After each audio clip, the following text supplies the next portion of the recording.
If you capture more life, then you will see you have more grace. The depth, dimension and scope of your life is determined by how much life you capture within you. If your joy, your sadness, your happiness, your misery is determined by something or somebody around you, the chances of you being joyful in your life is remote. If you are absolutely devoted to the process, depending upon various aspects, something will come out. Top 10, I got a top 10. Got my motivation high for my top 10. Gotta learn from the wise women and men. All my life, like na na na na. For my top 10, top 10, na na na na. This one's for my top 10.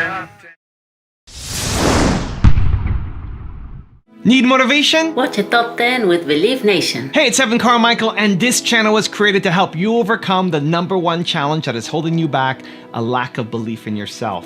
You watch these videos because you know there's something more inside you too. You have Michael Jordan level talent at something. So get ready to think clearly, capture more of life, and read the owner's manual with Sadhguru and my take on his top 10 rules of success to give you the confidence, motivation, and belief that you need. Enjoy. Okay, let's kick it off with rule #1. Don't fight the universe. See, grace is available to everybody. It's like sunlight. Sunlight is available to everybody, but only those who open their eyes will see. That's the way it is. But is it not there? Is it there only for me, not for you? There's no such thing. It's available for everybody. It's just that, are you receptive? When we talk about receptivity, see the entire process of yoga, the word yoga itself means this. The word yoga means union. Union means what? Right now in most people's experience, it is me versus universe. This is how people are experiencing life. Otherwise, why continuous anxiety, fear? They think they are fighting for their life all the time. Why? They are fighting the whole universe. Individual and the universal. Being in competition with the universe is a stupid thing to do. Rule #2, cultivate self-observation. See, right now, what are the instruments of your experience? You know you're here only because you can see, hear, smell, taste and touch. This is the only way you know that you're here right now. Suppose you doze off, don't, okay? Suppose you doze off, you don't know that you're here, isn't it? Yes. Even though you're here, your heart is beating, everything is functioning, the world is on, we are all here, but you won't know that you're here, nor will you know that I'm here or anybody else is here, isn't it? Yes. All that's happened is, life is on, full on, even within you. Only thing is, these 5 sensory organs have shut down. So your entire experience of life right now is happening because you can see, hear, smell, taste and touch. Just look at the nature of the sensory organs. In the very nature, they're outward bound, isn't it? Can you roll your eyeballs inward and scan yourself? No. Shall I give you a bad example? Sure. Our nose is located right above our mouth. Suppose you don't brush your teeth for 3 days. Though this nose is right here, it won't tell you you have not brushed your teeth. The whole room will know you have not brushed your teeth, but you will not know. This is the human predicament. It's very easy to see what's wrong with this guy, what's wrong with her, what's wrong with her. It takes a lot of observation to see what's wrong with this. That level of keenness of observation is missing in most people. They need to cultivate that. Rule #3, don't let others determine your happiness. If your friend does not do well, you'll feel sad about it. If he does very well, you'll feel very sad about it. So you have fixed yourself in such a way, whichever way you cannot be happy. You're in a self-defeating mode. No matter what happens, you will not be happy. If you want to understand what I'm saying, you go and stand out on one of the main streets in Bangalore city. Leave the poor people who are selling kadlekai on the street side, leave them. People who are driving there, only look at those BMWs, Mercedes and Maseratis and whatever is going around in Bangalore city, only look at the dream cars, okay? Because many of you may have dreams also of this. Just look at all these people. You think they are in a profusion of joy driving this car like that? No. Only in case it's a stolen car, you see the joy. Otherwise, no. So success has not brought joy to them. If they're failed, of course they're frustrated. Because the very mode of approach is like this. If this mode of approach comes, whichever way, it's not going to work. Because it's not even about you, it's always about somebody here. It's never about you. The simple thing is this, see, if your joy, your sadness, your happiness, your misery is determined by something or somebody around you, the chances of you being joyful in your life is remote. Yes or no? Is it true that human experience is created from within? Hello? Hello? I'm asking all of you. Is it true that human experience, joy or misery, agony or ecstasy, madness or sanity, everything is created from inside? Yes.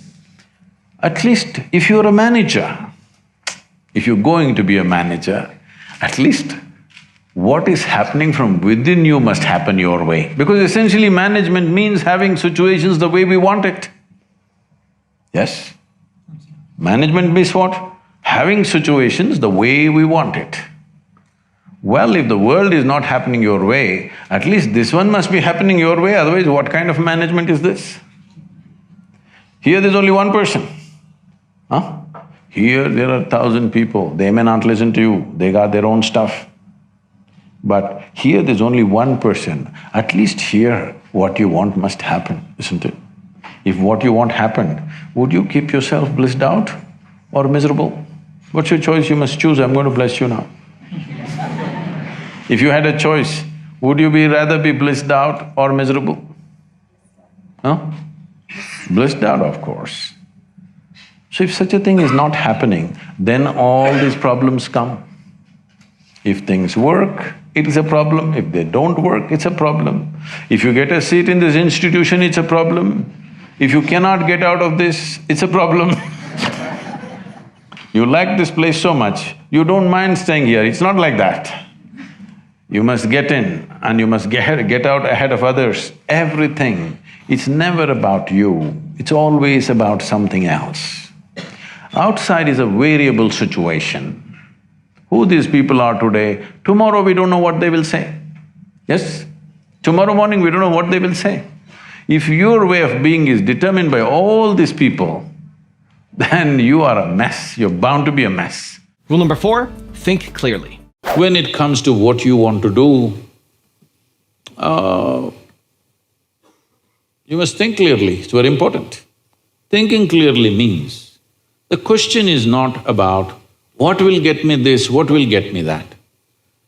Is your life precious to you, all of you, I'm asking? Your life, is it precious to you? Yes. So before you invest this life into something, you must look whether today if I invest my life into this, after 25 years, will it still mean a lot to me? After 50 years, will it still mean a lot to me? At the end of my life, if I turn back and I look, will I be proud of this or will I be ashamed of what I'm doing right now? Doesn't matter what other people say. But you should not do anything that you will feel ashamed of, isn't it so? Huh? It doesn't matter, people say so many things. Everybody has an opinion, it's their business. But you don't do something that you will feel ashamed of, isn't it? Then you're turning against yourself. Somebody turns against you, you can leave them and go somewhere else. If you turn against yourself, you'll have to live with it forever. So this is all you have to look at it. Something will get you money, something will get you comfort, that's not the point. What you choose to do, will it give you a life? When I say give you a life, are you just trying to make a living or are you trying to make a life out of this? This is important. making a living is not an issue. A worm, an insect, a bird, an animal, all of them are making their life, making a living, isn't it so? They're even making a life out of it, but definitely they're making a living. So making a living with such a big brain is not an issue. Earning your food is not an issue, making a living is not an issue. Only problem is you want to live like somebody else, that's an endless problem. I want to live is not a problem. I want to live like you, this is a problem. So, it is important, if you consider your life as a precious life, you must make sure you make a wonderful life out of this. Also, if you want to have more self-love, check out my 254 series. It's free. The link to join is in the description below. The quality of your life is essentially determined by how you carry this one. Yes or no? Rule number 5, capture more of life. See, as we sit here, this is my body, that is your body. Do what you want, these two things will not become one. This is my mind, that is your mind. Do what you want, these things will not become one. They may overlap on some issues and we may feel that we are one with each other. But my mind is my mind, your mind is your mind, isn't it? But there is no such thing as my life and your life. This is a living cosmos. You captured a little bit, I captured a little bit. That's about it. But now we think this is my life and that is your life, there is no such thing. This is a living cosmos, you've blown a small bubble, somebody might have blown a little bigger bubble. Did you blow soap bubbles when you were young? Oh yeah. You still do? Yes. No. So when you blew soap bubbles, somebody had this big bubble, somebody else had that big bubble. Oh, went on saying, this is my bubble, this is your bubble, but poop it went. Once it goes poop, you did not say, this is my air and this is your air. Similarly, there is no such thing as my life and your life. There is just a living cosmos.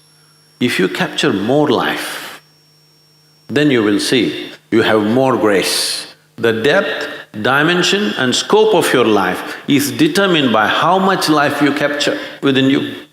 It doesn't matter what kind of body you have, what kind of intelligence you have. If you have not captured substantial life within you, you will live a small life, that's how it is. How do you do this? There are systematic ways of approaching this, or simply by involvement and exuberance, by commitment, people may capture a larger life.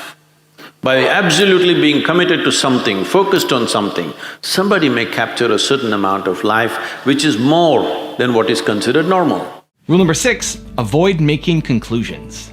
You talked one time, I thought this was so interesting, about how every time you get a belief, it's like a conclusion, and every conclusion is a death unto itself, and it's like shutting a door on something. Yes, otherwise, see, you just see, you look at your own picture when you're 5 years of age, it's like this. Slowly it's becoming like this. What is it? You're dying in installments. The more conclusions you make, the less alive you become. This is all that's happened to people. They call this knowledge. This is not knowledge.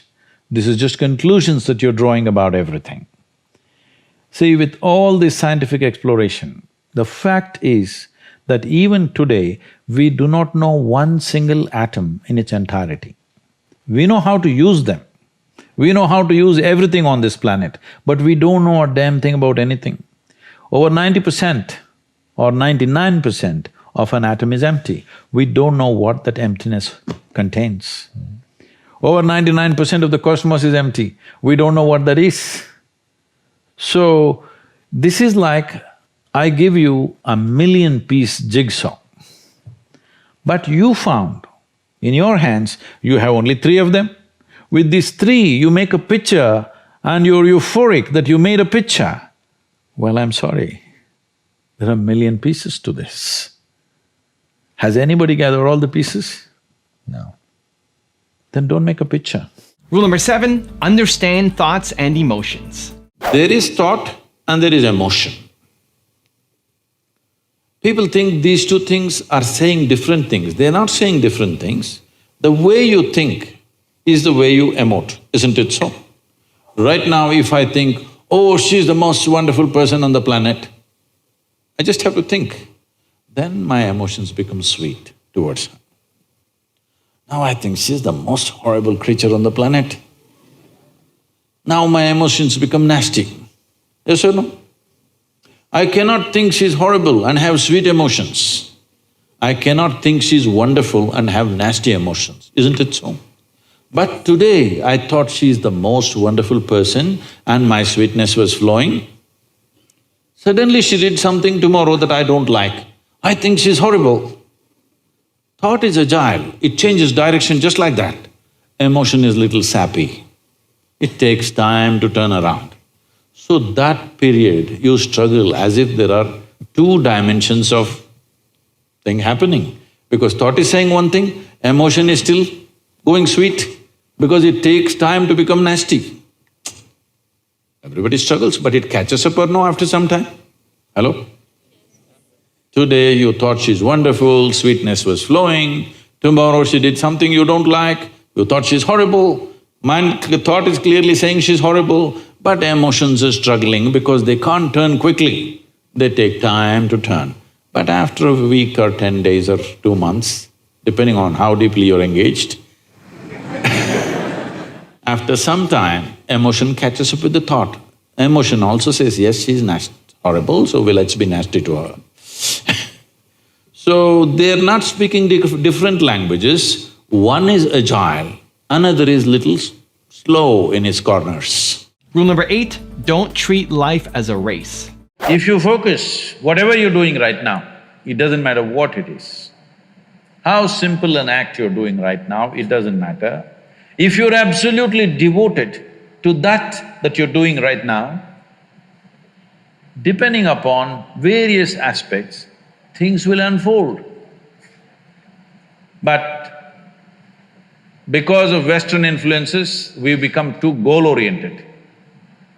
Goal-oriented means we are interested in the consequence, but we are not interested in the process. If you are not interested in the process, you should not be an artist. Yes? Process is an end in itself. If you are absolutely devoted to the process, depending upon various aspects, something will come out. But now we are interested in the consequence, not in the process. This goal-orientedness, I want to get there, I want to get there. Where the hell do you want to get? No, I want to win the race. See, if you treat life as a race, if you have to win it, you have to get to the finish line soon, isn't it? You want to? Hello? If you get to the finish line ahead of all these people, you won the race. You know what the finish line is? We'll be negotiating where to bury you. Rule number 9, be devoted. I can show you thousands of people around me today.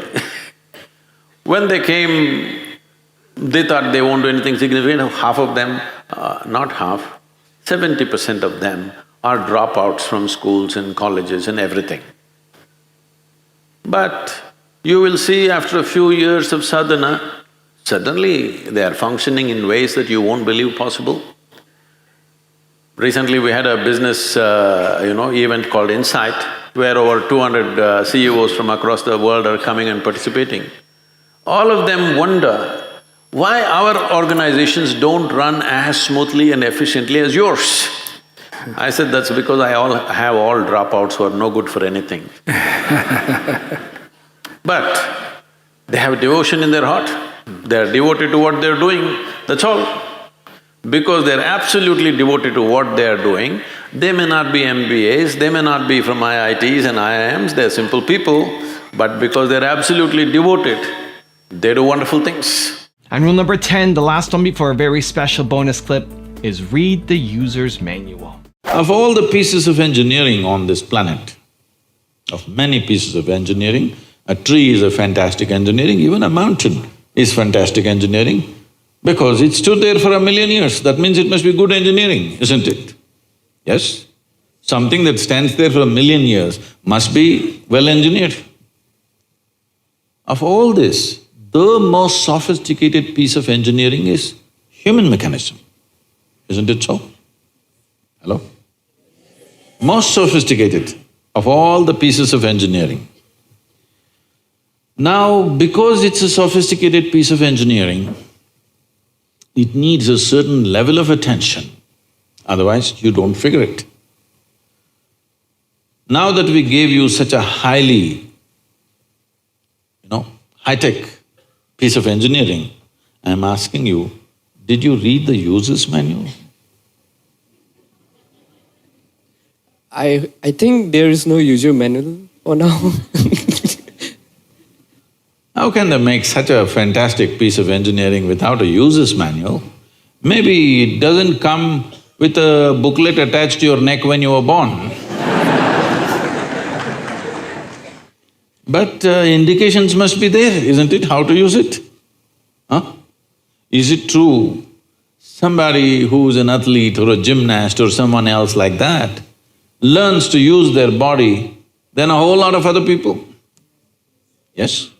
Obviously, at least one aspect of the physical engineering of the body, they seem to have read the user's manual about the physical aspects. Is it true certain people are able to use their mind better than others? Maybe they read another part of the user's manual.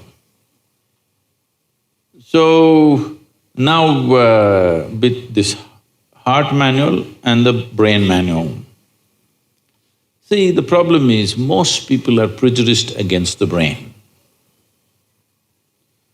This is a question that always comes to me, Sadhguru, I want to meditate but thoughts are coming. The common question everywhere. I ask them, see, I'll make you meditate. We will stop the liver, we'll stop the kidney, we'll stop the heart, we'll stop everything, okay? Oh, no Sadhguru. So you want the liver to function when you're meditating. You want the kidneys to function. You want even the spleen to function, you want the heart to function, but you don't want your brain to function for some reason. This is simply because brain is a new equipment that you got in the evolutionary process. This level of cerebral development happened more recently compared to the other systems. If you cut open any mammal, they all have all these parts, isn't it? Every part that you have here, all of them have. Even if you open a frog, most of you, your biology department. Even if you open a frog, almost everything that you have, he also has, isn't it? It is only… the big difference is only the cerebral development, which is a more recent happening. Because it's a more recent happening, most people have not figured how to handle it. So, user's manual is very important. You don't read a user's manual just before you discard the machine. You read it in the first few days, isn't it? Hello? If you buy a phone, do you want to read the user's manual in the first 3 days or after 3 years when you're throwing it away? First 3 days, isn't it? So, knowing how this functions is very important. Never did ever heart generate any thought or intention. Well, when you looked at the young girl, heart beat more, that doesn't mean it's saying anything, it's just trying to compensate for the other levels of excitement that's happening. Now I've got a special bonus clip from Sadhguru on how to know your chemistry that I think you're gonna enjoy. But before that, it's time for the 3-point landing questions. Let's go from just watching a video to taking action. Here we go. Question number 1. Where do you need to cultivate more self-observation? Number 2, where do you need to stop letting others determine your happiness? And number 3, where do you need to stop fighting the universe? And if you made it this far in a video and you're committed to taking action, I want to celebrate you. Give me a hashtag believe in the comments as well. All human experience has a chemical basis to it. Right now, let us say you're joyful. If you look at your chemistry, it'll be in a certain way. Let's say you're miserable. If you check your chemistry, it'll be a completely different way. Now we have a technology that with which you create a chemistry of blissfulness. So my chemistry is blissful, doesn't matter what's happening. The drama around me is happening in so many different ways, but this is a privilege that I've kept for myself. Me being joyful or miserable, me being peaceful or disturbed, these privileges I have not given it to anybody else, I kept them to myself. I think every human being should do that. That the privileges of the nature of your experience must be in your hand. Because when you try to act in the world, there are many forces. All of them will not always cooperate. Sometimes they cooperate, many times they will not cooperate, many times they'll turn against you. This is the nature of the world, that's how it should be. World will never happen 100% your way, and I'm glad it is so, because if it all happened your way, where do I go?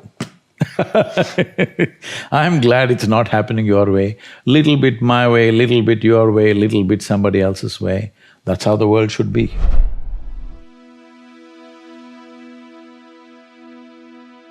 If you want another amazing video highlighting excellence in the Indian community, check it out right there next to me. I think you'll enjoy it. Continue to believe, and I'll see you there.